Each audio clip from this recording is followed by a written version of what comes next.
Good day, Miss Calida. I am Rochelle and Caraig. You can call me Miss Roche for short. How are you today? Hello, I actually don't know.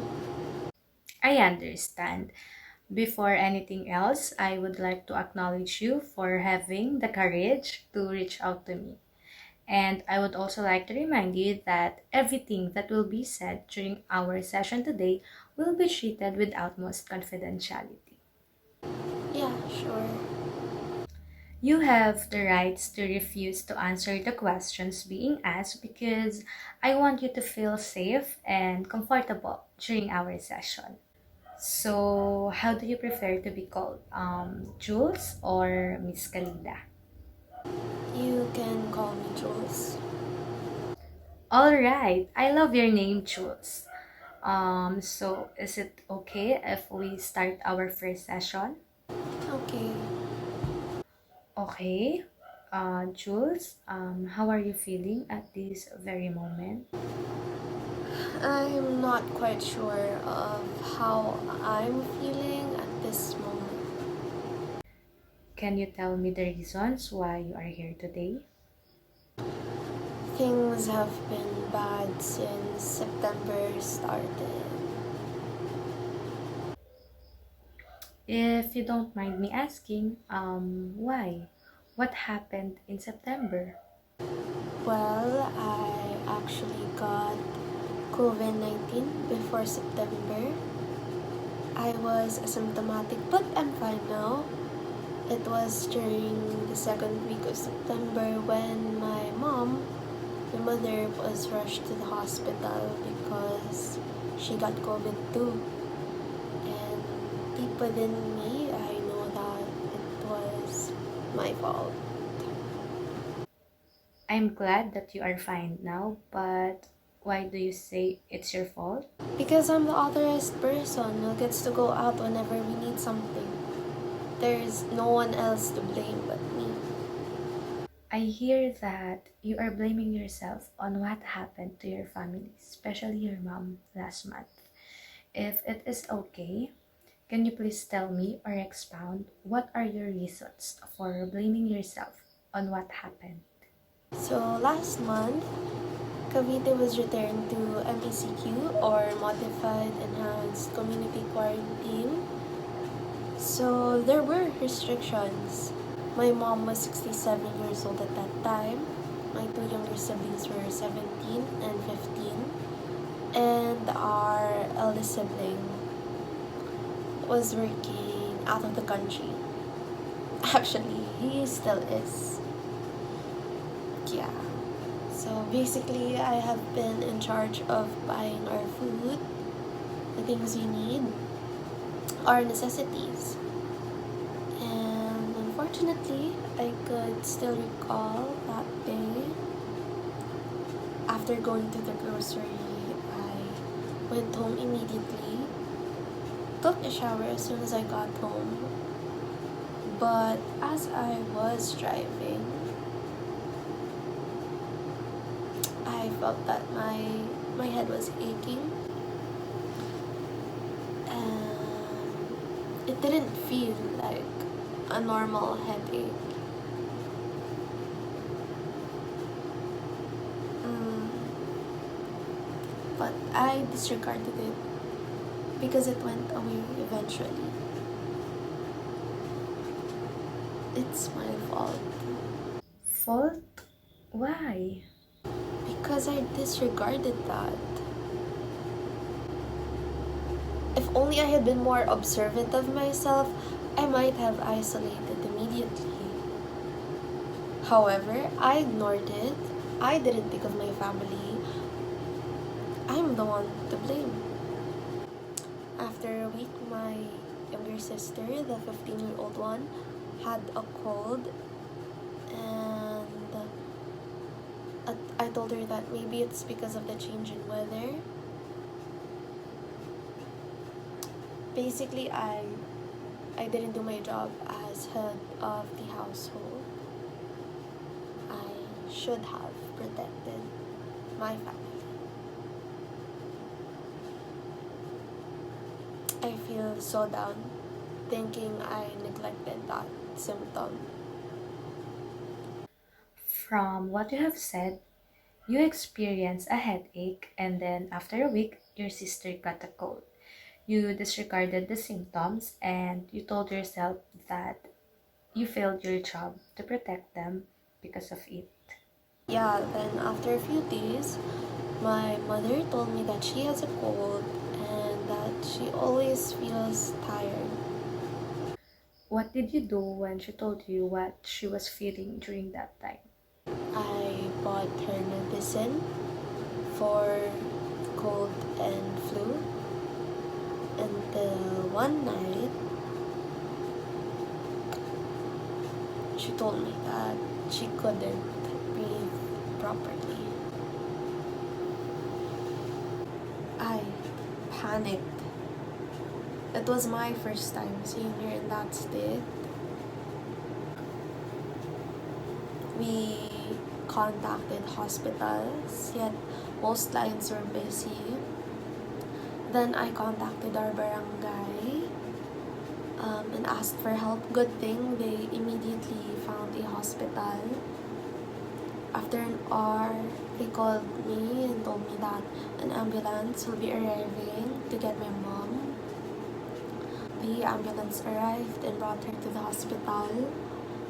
Then the hospital contacted me and told me that they will be putting her in an isolation ward until her swab test result comes back. Um,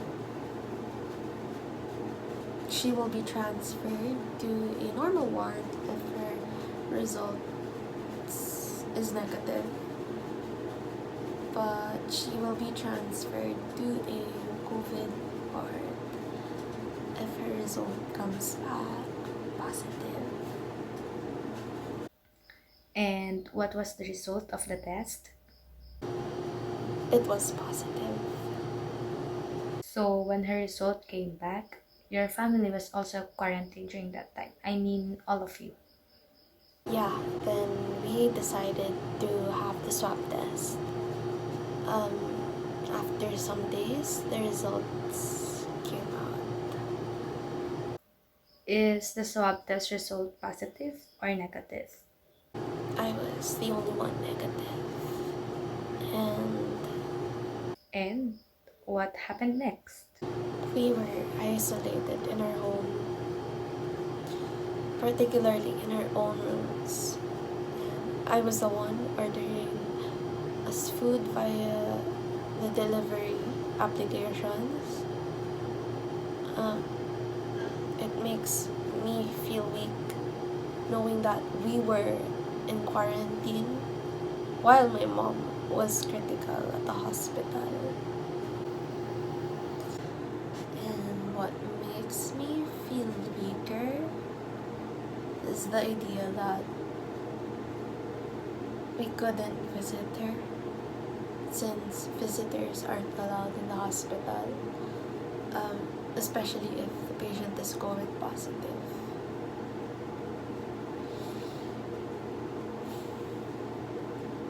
I put all the blame to myself. I should have done better.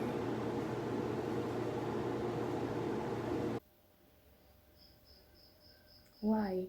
Why did you put all the blame to yourself? Because no one else must be blamed but me. I did the antibody test to check if I'm the carrier of the virus or am I just really negative. And what's the result?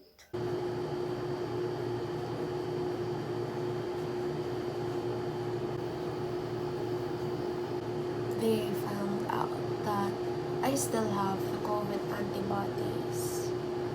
So the medical staff told me it was really possible that I was the carrier of the virus.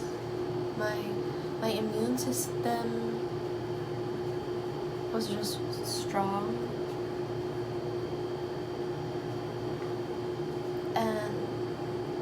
was transferred immediately to my family, especially to my mom, since she had a weaker immune system. How did you react when you learned about that? The urge to blame myself was very high. I mean, I was the only one who was allowed to go outside. If I just became so conscious and more careful.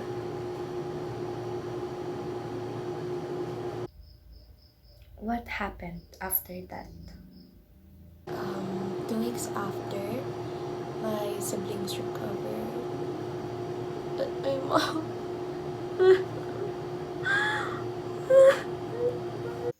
How about your mom? You know, just like what I have said, she became critical. And she died.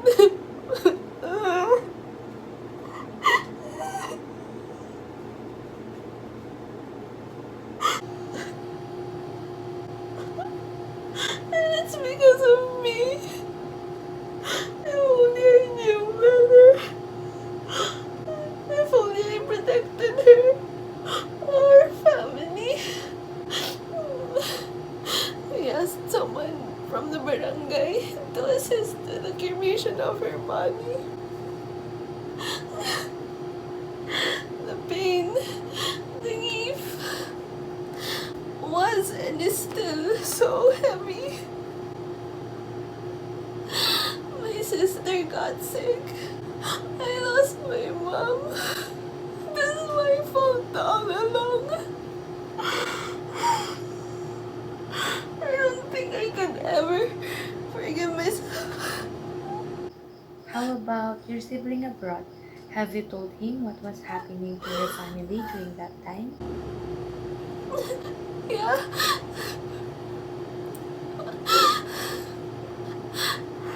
I noticed that you paused for a while. Whenever my sibling working abroad tries to talk to me, I refuse because I really do not know what I should tell him. One thing is for sure is that he would blame everything on me as well. Why are you refusing to talk to him? After all, he's your sibling. Is there something that you are afraid for them to know? That because of what happened, we did not just lose our mom, but also the people around us. What do you mean, the people around you? Who are you referring to? Our neighbors and friends. During our Mother's Week, no one showed up in our house, even though we tested negative and finished our quarantine already. Only a few people attended the virtual wake. That's why I don't really know what to tell our brother working abroad. With the impact of everything that has happened, I really can't deny that it was my fault. So you're afraid of talking to your brother because you tell yourself that you failed as a head of household, especially during the pandemic. Yeah, and also because I didn't just fail as the household head, I failed as a daughter. The grief of loss was all because of me. It started with me. All of this happened because of my recklessness. You blame yourself for the things that happened, particularly your family being positive to COVID, the loss of your mother, and even the reason why people did not visit your mother's wake. You blame yourself for all of it and that you are a failure. Yeah, I really hate feeling this way. Every time our eyes meet, I can see how they mourn. I should have died other than my mother. My siblings need her, and it feels like we lost everything. It feels so heavy, and the pain is just so unbearable.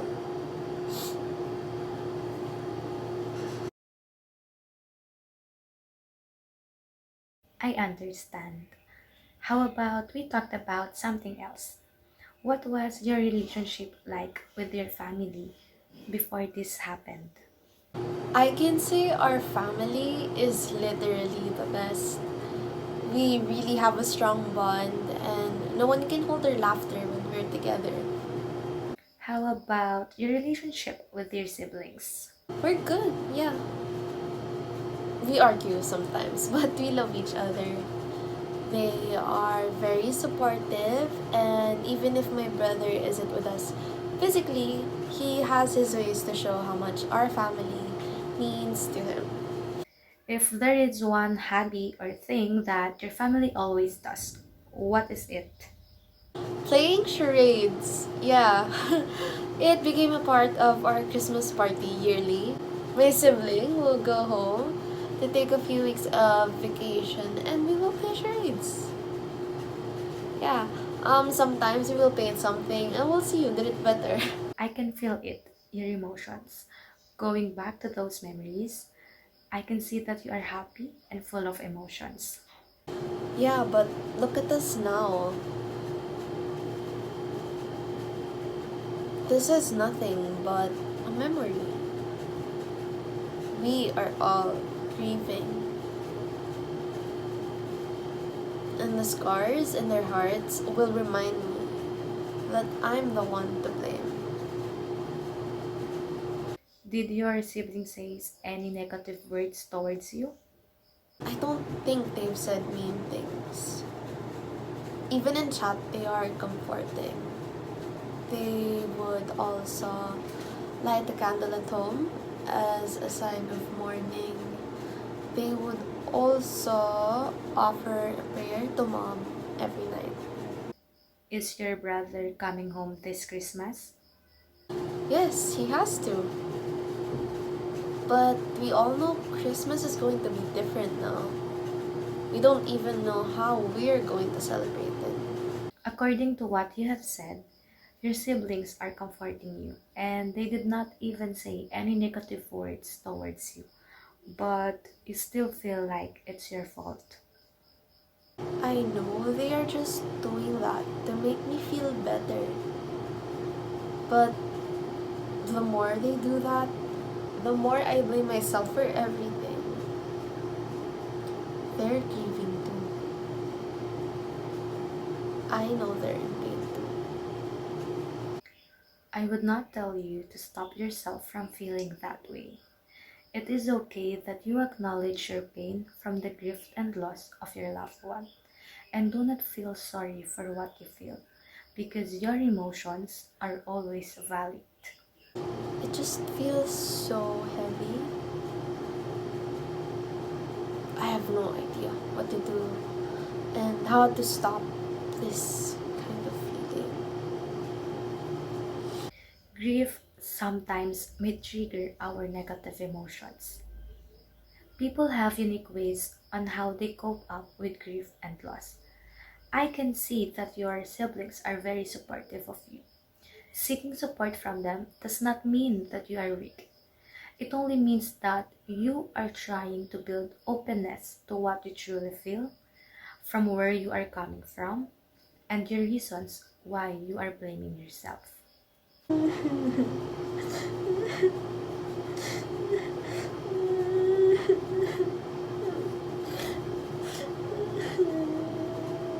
Jules, your older sibling is trying to be strong despite what happened because they want you to realize that you can always start over again. You may be facing a hard battle right now, but they want you to know that you will never be alone. You grieve together, you will heal together. Still, I can't stop feeling guilty of what happened, no matter how hard I try. Like what I have told you, embrace the pain until it hurts no more. It doesn't matter how slow your progress is. The important thing is you are going through it little by little. I'm not certain if time would heal the pain. I just can't imagine that every waking day of life, I won't be able to witness the smile of my mom. Yes, you can. You just started it without noticing it. What makes things more painful are the memories that stays in our mind. It is harder to let go when memories keep on flashing back. However, you can also use those memories to keep going with your life. Reminiscing good memories also leads us to keep going with life. It's so hard, you know? No one said it's going to be easy. It will always take time. Give yourself a time. Give yourself a time to fully accept everything. No one is forcing you, but you can always try. You said a while ago that one of your bonding as a family is painting. If you were to think of something to paint about your mother or your family, what would it be? I will paint our garden. Why did you choose your garden? That's where we had our first family portrait. That is also my mom's favorite spot when we would have family gatherings. Do you visit or stay for a while in your garden after your mom passed away? No, I don't even look at it from my bedroom's window. It just reminds me of my mom. It is more than that, Jules. Your garden has become a part of who you are and what kind of family you have all throughout the years. Your garden will remind you of how happy and perfect your family is. Try to stay there for a while as you go home and embrace the warmth of love and belongingness you once had in that spot. Okay, but I can promise you that I'll do that. Next, Jules, let me ask you again. If you were to wake up tomorrow with everything you were dreaming of, what would it look like? I would be in a place where our family is complete. My parents are here as well as my brother. My father died when we were just kids. So in my ideal world, maybe I could spend time with him. And of course, I want my mom back. If I were to wake up tomorrow, I want her beside me. And I want to hug her, protect her. And your brother? I want our brother back home so we can be complete again. We would play games just like when we were kids.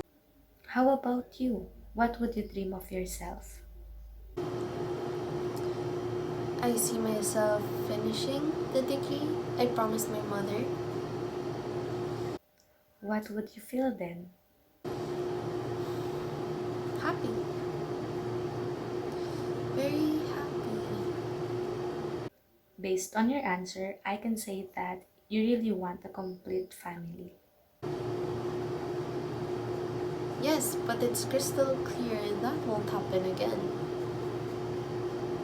From all the things that you mentioned, for you, what would be more realistic? My siblings are the people who I have in the world of reality. Despite the loss of our mother,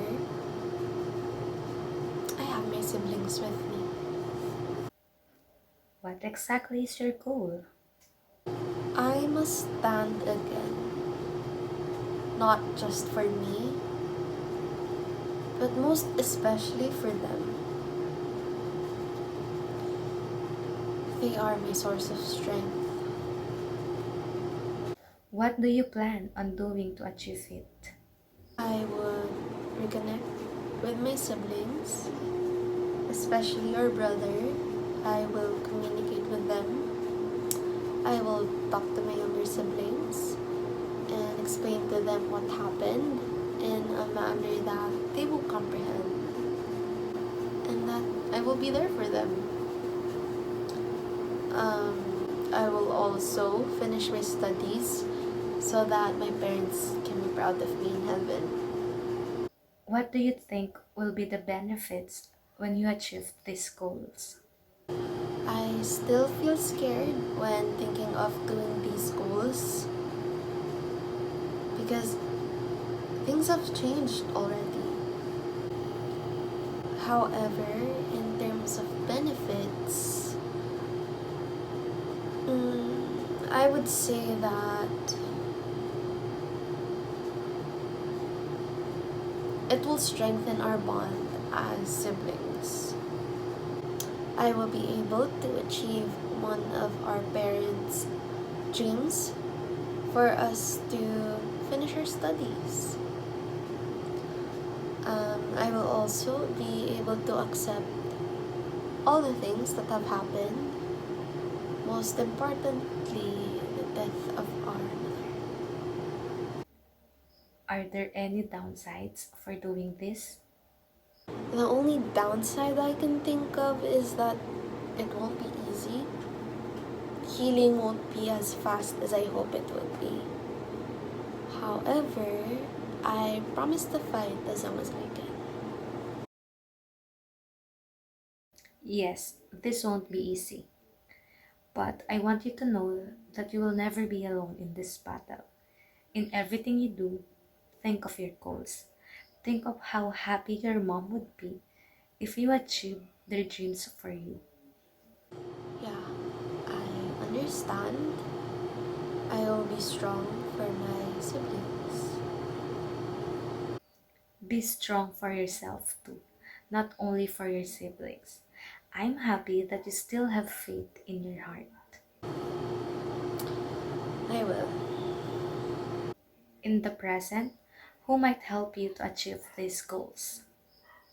I'm I must say that I would easily achieve my goals with the help of my siblings.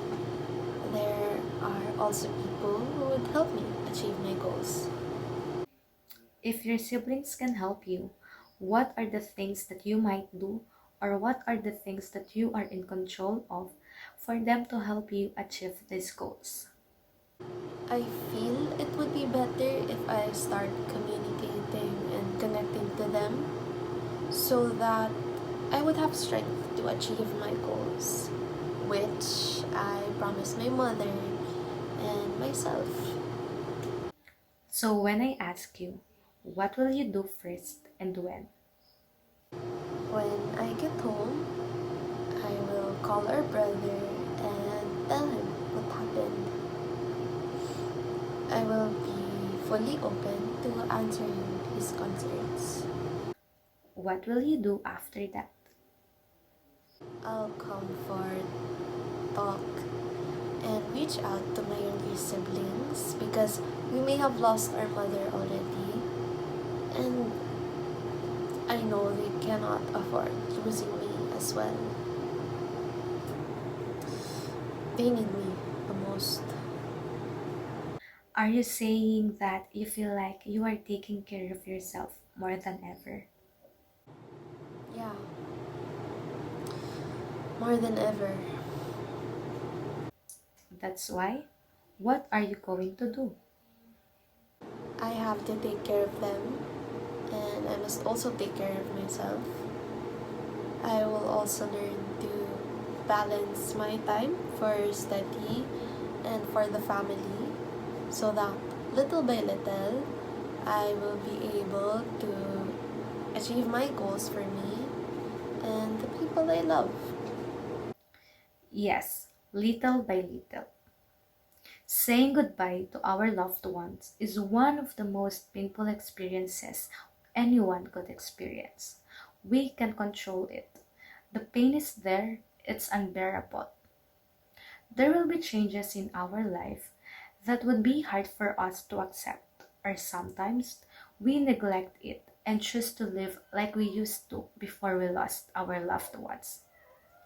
The downside of this is that you will never grow because you are stuck on the idea that despite the changes, you should stay still on what you used to live, hold on to people who are not here, and because of that, you are also stopping yourself from being happy.